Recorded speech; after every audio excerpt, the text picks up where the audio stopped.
The Australian Olympic Committee has encouraged athletes not to make a political statement about Russia's anti-gay laws at next year's Winter Olympics in Sochi. The laws ban any promotion of non-traditional sexual relations, and athletes could risk serious consequences if they choose to protest, such as fines, jail or even deportation.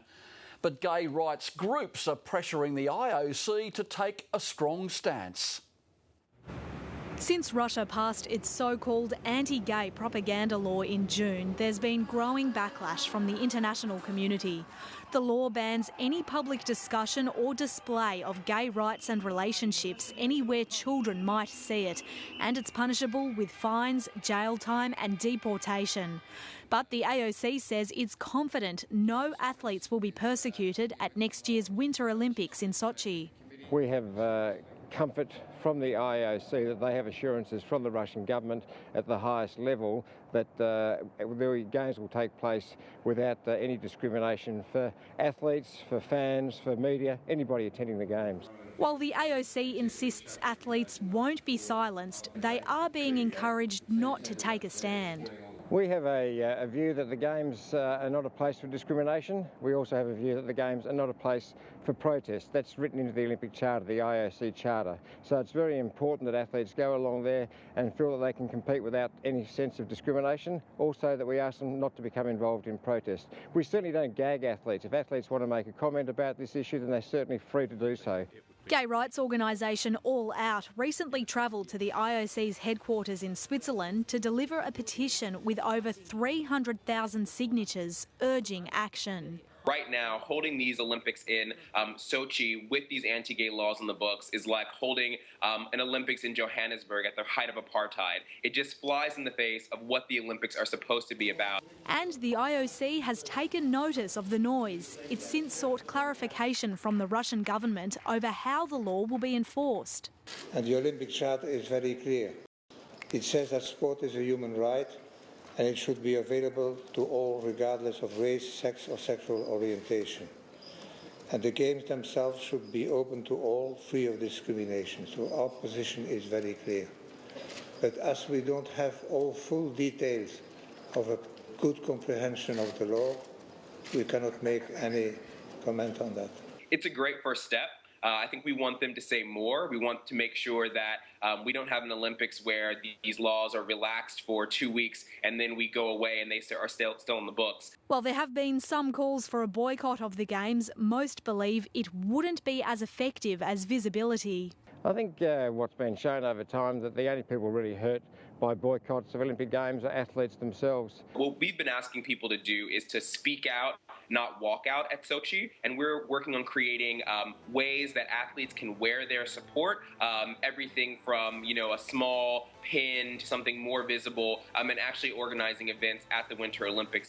And openly gay Winter Olympians aren't afraid of any possible ramifications in Sochi. If it takes me getting arrested for people to pay attention and for people to lobby against this law, then I'm willing to take it. There's a lot of ambiguity with this law, and I guess if just being yourself is going to get you arrested, then I guess that's a statement in itself. But the athletes' more immediate focus is first securing qualification for the Games, which are now 176 days away. Amanda Shalala, ABC News.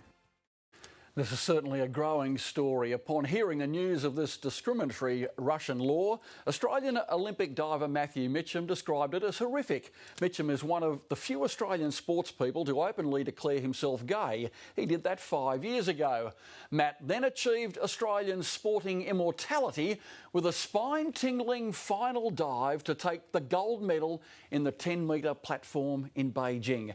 It's with great delight we welcome Matthew to Grandstand. Matt, thanks for joining us. Great to have your company.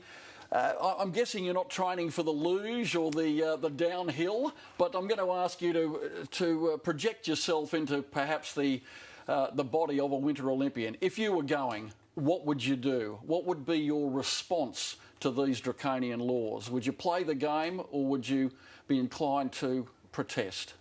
Well, I've actually been in this position before, not on quite the same scale, but in 2009 I went to Qatar for a World Series diving competition where they have similar laws, and so I sought advice from the AOC, and I actually went and sought legal advice as well to see exactly what what is considered breaking the law, what's not, and what the potential ramifications could be. And what was the response? Well, it wasn't really that in-depth, but it was pretty much don't walk around in the streets flying a giant rainbow flag, which is kind of quite similar to what it is here. Their laws say, public displays of affection or other sort of propaganda promoting non-traditional sexual relations are jailable and finable offences. All right, but here we've got extremes, haven't we? David Cameron, the British Prime Minister, I believe we can better challenge prejudice as we attend rather than boycotting the Winter Olympics. To the other side, and he's not alone here, entertainer, broadcaster Stephen Fry, an absolute ban on the Russian Winter Olympics of 2014 in Sochi is simply essential. At all costs, Putin cannot be seen to have the approval. Which side of the spectrum do you sit there? I think when you have a look at all of those people who are suggesting a boycott, none of them are athletes or people who would actually be directly affected by the boycott. So, these people, it's easy for these people to make these suggestions because they wouldn't be affected. Ideally, the best scenario would be for Russia to repeal these laws so that there is no discrimination whatsoever. Second to that, moving the whole Olympics to another country would be fantastic, because I don't think the IOC would have put the Olympics in Russia if that law had have been in place when they chose the host city. This law has only come into effect in the last month. But it's the 11th hour. That's unlikely to occur. It's too hard, logistically impossible, everything's in place. Absolutely, it is quite late. So I think the next best thing is for athletes to actually go there and to be visible and to actually speak out and make themselves heard, because I think if they boycotted, if they stayed home, nobody's really going to care what they have to say. All eyes are going to be on everybody at the Olympics, and so they're going to have airtime. The world's going to be watching them, and so I think if they choose their words very carefully, they can have maximum impact while minimising the consequences. But that's all very well to say, because you do see, even during Amanda's report there, that there are some, if you like, militant forces in the gay community who are feeling like, or you get the feeling like, they want to take it on. Johnny Weir, prepared to be arrested. How do you view that? Is he at the wrong end? You would preach a more modest line. I absolutely don't think he's doing the wrong thing. I mean, that's his position, and he's very, very brave to do so. I would prefer to fight my war with words, because I don't think I'm prepared. Maybe if it came to it, I would be prepared to go to jail, but I do think you can achieve the same thing by choosing these, well-chosen words, expressing, your opinion on something which is not banned, which is not against the law. It would have a very strong impact, and it would say the same thing as wearing a little rainbow pin, which is actually against the law and which is actually a jailable offence. So rather than wear a pin, I would, say to the cameras, I would tell them that I'm an out, proud homosexual athlete, and that I have the support of my country. I'm very proud of that, and that's what I would wish for every athlete and every person in the world, really. But the Russians might perceive that as propaganda. Propaganda, I mean, there is a lot of ambiguity in this law, and even the IOC is having to check, what they actually mean by this. But, the definition of propaganda is information used to promote a certain cause. And so if you take the information out of it, if you take, the wording of the laws, if you take, what's actually happening to these people who are being discriminated against, and you just keep it about your own opinions, your own feelings, then who can argue with that? All right. The IOC, the charter is somewhat confusing or ambiguous, even hypocritical in a sense. No kind of demonstration or political, religious or racial propaganda is permitted in any Olympic sites, venues or other areas.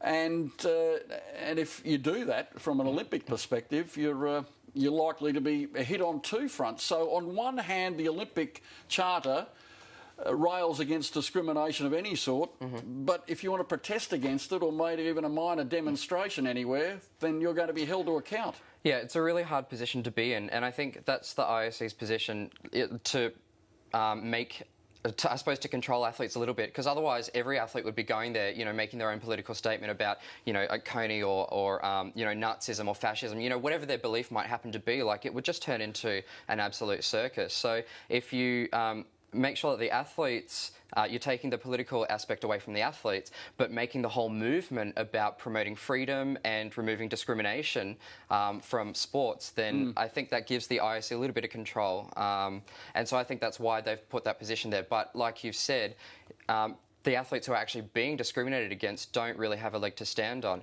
And I mean, the IOC does have a little bit of power. I mean, in the past, they have banned countries like South Africa and Rhodesia from participating in the Olympic Games because of their position on black rights, apartheid, for example. But they lifted that ban once South Africa abolished apartheid. Same thing has happened in Middle Eastern countries. They've banned those because of their policies on women, discrimination against women. So there is a precedent for banning countries to sort of promote freedom and freedom from discrimination. But if you're pitching yourself in there and just say the laws are relaxed for the couple of weeks of the Games, either side of that, the population, the Russian population, is still facing wrongful laws. Absolutely. It's not an ideal position, but I mean, I suppose it's doing something, and it's not entirely the IOC's responsibility to fix this for the Russian people. I think everybody who's watching TV right now has the power to do something, and, you know, can write to the IOC or can write to the Russian government or can do something, anything. But every single person has power, and it's power in numbers that gets things done. Matthew Mitcham, great to have you on the show. Thanks for joining us. Can you come again and talk about another couple of aspects too? Absolutely. And, like, just putting it out there to all the network execs, I'm happy to go to Russia and cover the Games for anybody. I'm not afraid. Touche. Thank you for joining us. Thank you.